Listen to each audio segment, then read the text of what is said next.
Hi, my name's Roger Osborne. In part 2 of your best cast, I'm going to take you step by step through the keys that will definitely get you casting much further. These principles apply to all types of casting.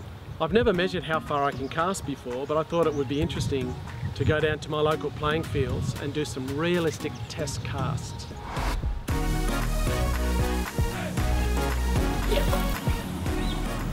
There isn't much point in seeing how far you can cast just using a sinker or a casting weight, because no one does that when they go fishing. As soon as you add bait, it adds wind resistance and reduces the distance of your cast. In a video coming up, I'll be going into much more detail about all of the fishing rigs that I use when I'm fishing off the beach. So make sure you subscribe and get ready for that video. If you haven't seen part 1 in my series Your Best Cast, the link is in the description. So make sure you check it out. Right, let's go down to the playing field. I'm setting these two rods up with the rig that I use when I fish for snapper off the rocks. I'm using the exact rig and I'm baiting it up exactly how I would bait it up when I'm fishing for snapper. And I'm going to be doing casting with this side cast reel and seeing what sort of distance I can get. And I'm doing the same thing also with my other rod. I'll just pick it up with this large spinning reel. This reel is loaded with 15 kilo line. This one with 12 kilos, so essentially 30-pound line and 25-pound line on these two reels.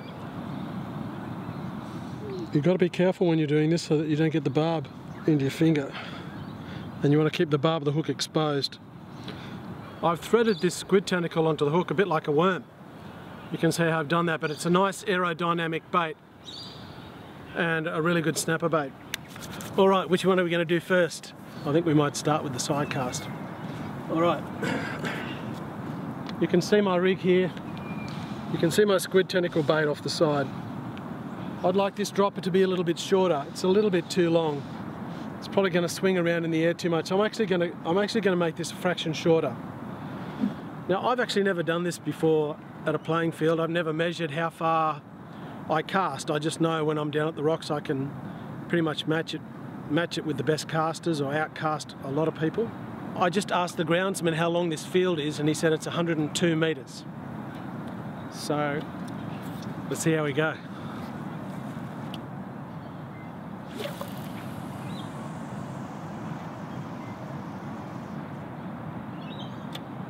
Just gonna lie here and go for a walk.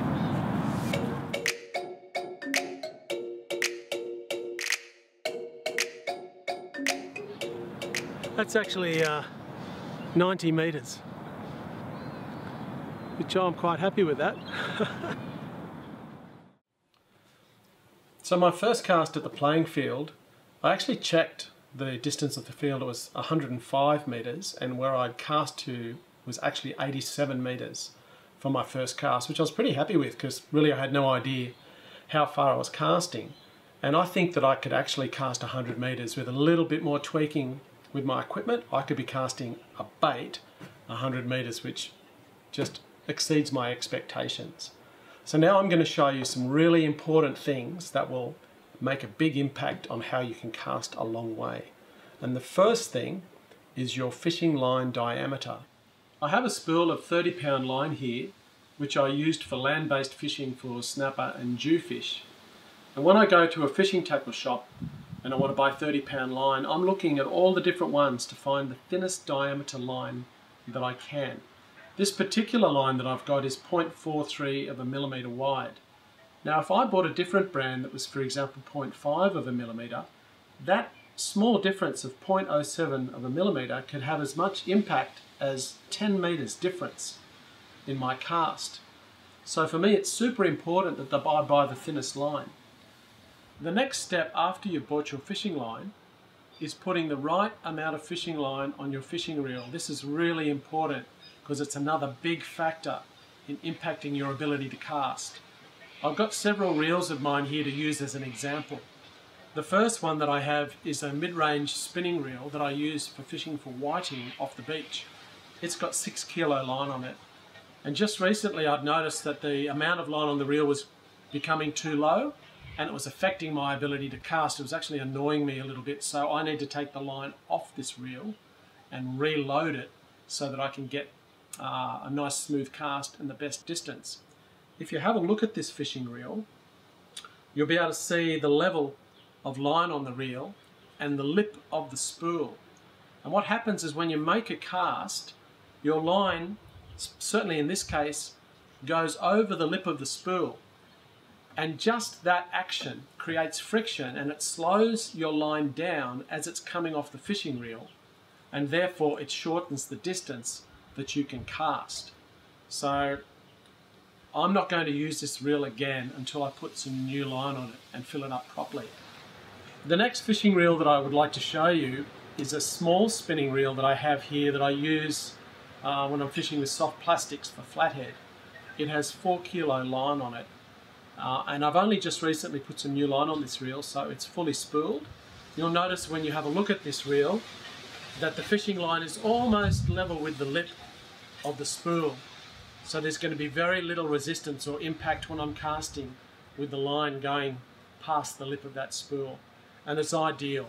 So whether you're using a small reel fishing in the lake, or you're doing rock fishing, beach fishing, whatever type of fishing you're doing, these principles are the same that enable you to get the best distance in your cast.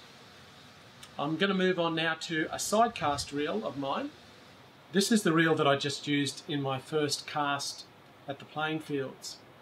I'm pretty happy with it really. It's reasonably well spooled. I filled this up with line not that long ago, so I'll be able to use this for a while before I need to put new line on it. And you can see when you have a close look at it how much line is on this reel. So in summary, remember to make sure that you fill the spool of your fishing reel correctly. Don't overfill it so that line just keeps spewing off it, but make sure that it's sufficiently full. I'm now going to cast this line. The line is actually 5 pounds heavier. It's a 30-pound line as opposed to 25-pound line on the other reel. I spooled this reel about 2 months ago, and I've been fishing off the rocks with it, and I've lost a little bit of line off it, so it's kind of just getting to the point where to reach optimum distance I would want to redo my line on the reel. So I don't expect to get as far, but it'll be interesting to see how far I do get with this big spinning reel and the 15 kilo line.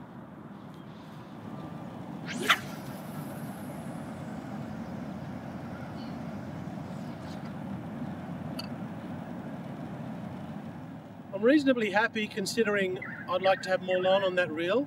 Looks like it's gone a fair way, so let's just have a look.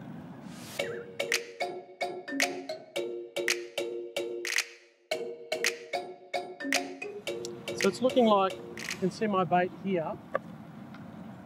My other one with a slightly lighter line and a well spooled side cast reel has probably travelled another 15 metres. I'm estimating here that this is approximately 75 metres at this point. I think I would be able to cast a bit further when I put some more line, fresh line on that reel. So I'd probably get close to the same distance, maybe certainly in the 80 to 90 metre range. The next important step in gaining your longest cast is to have a compact aerodynamic fishing rig and leader, because the more complex your rig, the longer your leaders, you get a lot more swing through the air when you're casting. However, when your leaders are shorter and more compact, everything's tighter, there's less wind resistance and it flows through the air much better and you can cast further. So I've got some rigs that I've prepared here to show you and give you an example. Firstly, I have here a ganged hook. All I've done here is I have a leader, I have a swivel with a leader. If this was attached to your rod, you'd have a sinker here, you'd have your main line coming down and attached to here with a sinker. And you can see in the case of this rig, this part obviously is known as the leader, which is from where your swivel is to your single hook or your group of hooks. And this leader is reasonably long if you are fishing with a whole pilchard and ganged hooks. Now, if I'm casting this out, really this leader is too long if you're wanting to cast distance, because a long leader like this tends to swirl around in the air when you throw it out. You might have seen this when you've been fishing and you've casted. You notice your bait and your leader are sort of, they're not just sailing out smoothly. So this leader is quite long. I've got another leader that I've prepared here, the same type of thing, that's a bit shorter, and you can see how a short leader like this is more compact and would fly through the air better than the longer leader. If I wanted to take this rig here to another level, you can see I've got a sinker there. This rig's certainly better than the other one.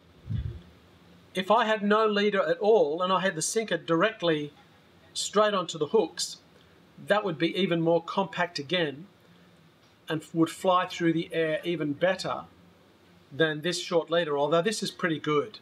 You're going to be able to cast this reasonably well.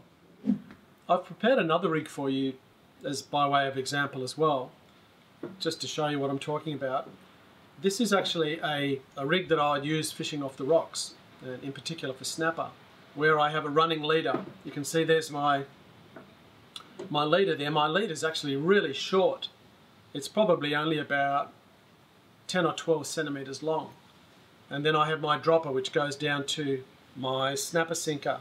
But the whole reason for having this really short leader is so that there's a lot less movement and swinging through the air when I cast. And coupled with a small compact bait, I can cast this a long way. And you saw earlier in the video that example at the playing field. This is the rig that I was casting with a squid tentacle on it. So if you'd like to cast further, you really need to look at your rig design and the length of your leaders. You can certainly cast a lot further if you shorten the length of your leaders and have a compact rig. The final step in being able to cast a long way is to have a compact bait that does not have too much wind resistance, so your bait isn't too big. And I have some examples that I'm going to show you here of some nice compact baits that work really well, just to explain what I'm talking about. Here I've got a whole pilchard. Lots of people use these and they're a great bait, and they usually put them on a ganged hook, so I'm just going to whack this one on a ganged hook for you. A whole pilchard is a great bait, but it's quite large and cumbersome, and it's not that easy to cast a long distance. So a half pilchard is a much better bait. It works really well and casts much further. So I'm just going to show you now how I rig up half a pilchard. I like to trim the tail off the pilchard, and I'm going to cut it in half, about there like that. Then I'm getting my hook, putting my hook here, pulling the hook all the way through, then pinning the hook like so, putting a half hitch around the end of the bait. So here you have your beautiful half pilchard bait. A half pilchard hooked up like this is a great bait and casts really well, especially when you have a half hitch around the tail to hold it in place. I've caught heaps of fish using this bait. So with the other half of the pilchard, I just put the hook through the eye socket and then pin it through the middle of the body. This way you get two baits out of every pilchard, which is awesome. I also use pilchards as my hand bait when I'm beachworming. So if you're interested in learning more about beachworming, check out some of my other videos. Another great aerodynamic bait is a piece of squid tentacle or octopus tentacle. This is actually a piece of squid. I'm just going to cut and trim this for you and put it on a hook and show you how I would bait it up. With the squid bait, I tend to size the hook up a bit first and then trim the tentacle to match, making sure that I leave sufficient barb exposed. When threading a squid bait onto your hook like a worm, you need to be really careful, because if you slip, the barb of the hook could go into your finger. So there you have it. This is an example of a couple of aerodynamic compact baits that I actually use all the time. If you apply the principles that I've shown you in this video today, it'll definitely make a big difference to your casting distance and the enjoyment of your fishing. So if this has been helpful, make sure you give it a big thumbs up and subscribe. And I'd love to find out how you go. I really want to get some feedback, so make sure you put some feedback in the comments. And all the best with your fishing. I'll see you soon.